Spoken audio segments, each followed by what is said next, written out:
Hello, welcome to my channel Purna Educare. In today's session, we are going to cover some topics from the KVS Madan MCQ series, which is relating to the governance, polity and administration part 1. So in this today's video, we are going to see like 25 videos which will help you to get some kind of revision for the next UGC NET examination, as well as SET, as well as some other competitive examinations. So moving forward for the first question. You can see here a modern state is described as the modern state, which is described as generally the state with the objective of welfare.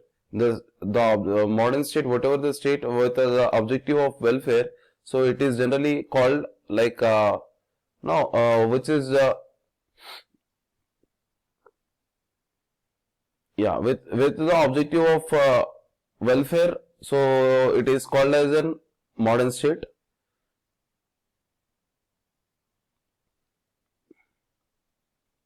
So we can just check out here.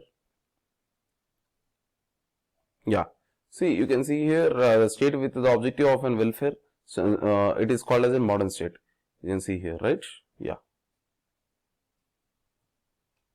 The chief source of political power. So generally the political power, the intention of power starts only within the power with the help of the people. There is no people, then there is no power. So there is no power without the people. So people are the chief source for the power.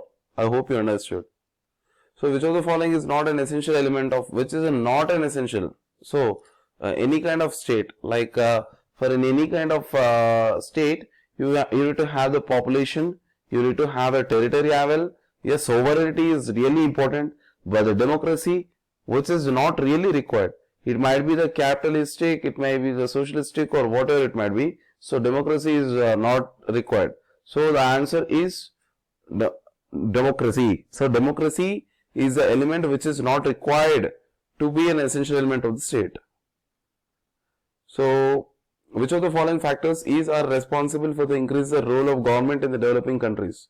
See, in the developing countries, try to understand the word developing countries. In the developing countries, the role of government starts with economic planning, which is really important. Rising expectations of the people is really important. Privatization, I don't think so that. So emergency of concept of welfare state. Yes, the concept of welfare state should be begin. So the answer is 1, 2 and 4. So option B is the correct answer. The preamble to the constitution states we, the people of India, having solemnly resolved to the constitute India into the sovereign, socialistic, secularistic and democratic republic. So these kind of words have been added with the which what is it called as which amendment? So that amendment is the 42nd amendment. So the 42nd amendment, with the help of 42nd amendment, these words have been added. So you can see here 42nd amendment. So it has been taken in the year 1976. So in the 1976, the 47th Amendment Act, the words social as well as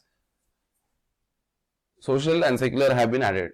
Next, in the federal states, so you can hear the word nowadays the word federalism is very quite common. In the federal states, generally the states which are powerful than the center, the states plays a crucial role in the nation. So the states are the more powerful than center is more powerful than the states. The presidential form of the government functions and the none of these. So the states are more powerful than the centers in the federal state. So normally in the federal states, the the various governments of the states comes into the union and they will be forming the national government.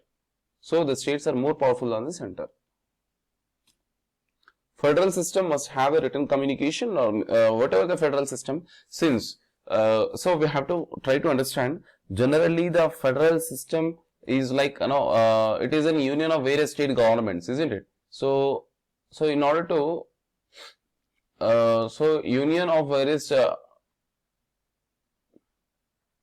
state governments.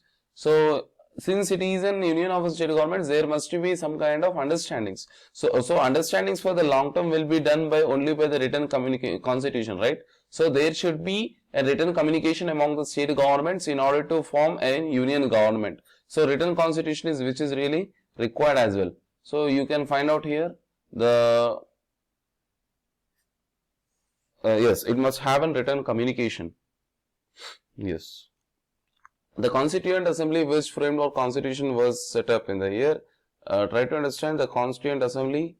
The Constituent Assembly was established in the 1946. Constituent Assembly got established in the 1946. So when was the Indian Constitution passed by the Constituent Assembly? So the Indian Constitution passed by the Constituent Assembly on the 26th November 1949. So 26th November 1949. So on the 26th January, sorry, on the 26th January 1950, the applicability of Constitution has been started, or applicability or implementation, whatever it might be. So yeah, implementation. So that on the date of 26th January, we will be celebrating our Republic Day, right? Yeah. So the Indian Constitution, the Constituent Assembly was passed by the Indian Constitution, whatever the Indian Constitution being passed by the Constituent Assembly on 26th November 1949. So which of the following personalities was the chairperson of the drafting committee, like drafting committee of Indian Constitution?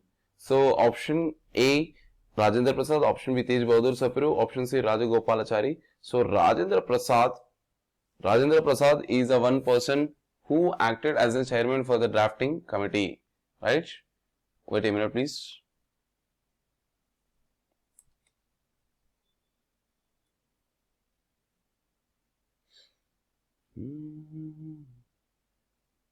Yeah, you can see here. So we are sorry for making it. It is not Rajendra Prasad. So we have another option D. Option D, B.R. Ambedkar. So answer is B.R. Ambedkar. Ambedkar is the chairman of the drafting committee. Yes? Yeah. Moving forward, the time taken by the Constituent Assembly to frame the constitution of the country was, like, it has been taken like 2 years, 11 months and 18 days. So option B is the correct answer. So the Constituent Assembly has taken to frame the constitution for the India is like 2 years, 11 months and 18 days. Very important bit. So in India, that is Bharat shall be the union of states. The states and territories thereof shall be specified in the first schedule. Whatever the states and territories, it has been given in the first schedule of the Indian Constitution. In India, the several characteristics of federal government, the supremacy lies in the. So whatever the federal government, whatever the things, whatever it might be, so the supremacy or the ultimate hierarchical top will be like constitution. So without constitution, there is no regulation, nothing.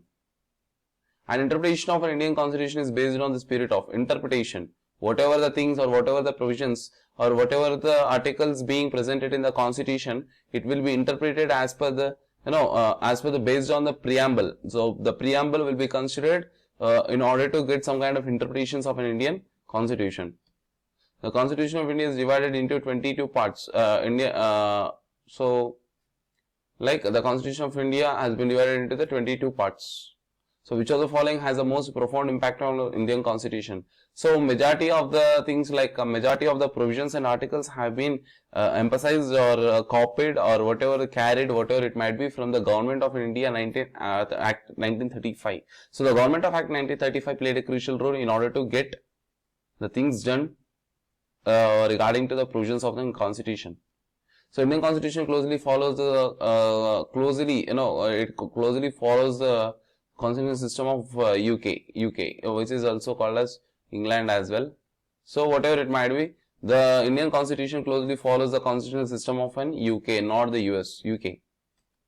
The secular characteristic of the secular characteristic of an Constitution of India denotes that state has no official religion. So equal opportunity to everybody to possess the practice and propagate the religion of their choice. Single citizenship to assure all the people. Yes.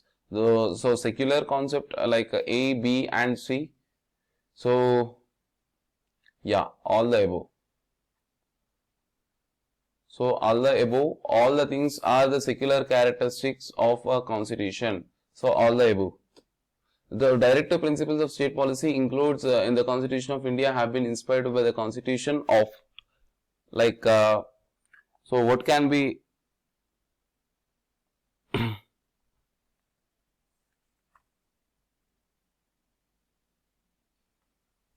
directive principles have been copied or carried like from the American USA Constitution. Yes. Which of the following depicts the true nature of Indian Constitution? So, which of the following depicts the true nature of an Indian Constitution? Option A, unitary. Option B, federal. Option C, parliamentary. Option D, federal in the form of form and unitary in spirit. Yes, in the form the federal and in spirit unitary. So this is a key depict. It is the true nature of an Indian Constitution. So fundamental duties are incorporated like in the amendment of 42nd. So amendment and 42nd amendment is also called as mini constitution, and this might be the question you may get. So which is called as which article or which amendment is called as a mini constitution? So answer is 42nd amendment. So with the help of 42nd amendment, the fundamental duties have been incorporated in the Indian Constitution. Yes. So what does the phrase equality before the law in Article 14 means? So whatever article speaks about, so whatever that the Article 14 speaks about, whatever the things, whatever irrespective of the circumstances and the cases, all the individuals are equally subjected, or all the individuals will be equally treated in front of the law. So this might be the answer. Yes, the individuals are equally subjected, treated equally, subjected to the ordinary law of the land. Yes. Who headed the committee appointed as a Constitutional Assembly to finalize the fundamental rights of an Indian citizen? So you have to try to understand what who headed the committee appointed. So like regarding to the fundamental rights. So regarding to the fundamental rights, there was a committee being headed by the Jawaharlal Nehru. So yes. So what is the number of fundamental rights as enriched in our constitution? So there are 6 fundamental what is it called as rights as enriched in our constitution, 6 fundamental rights. So which of the following articles provides the fundamental rights? Again, you please go through it. So the articles 12 to 35 speaks about the fundamental rights. So option B is the correct answer. I hope you clearly understood. So I hope you really enjoyed. In order to get more videos, please kindly subscribe the channel and click on the bell icon for the more updates. I hope you understood. Thank you. Jai Hind. Vande Mataram.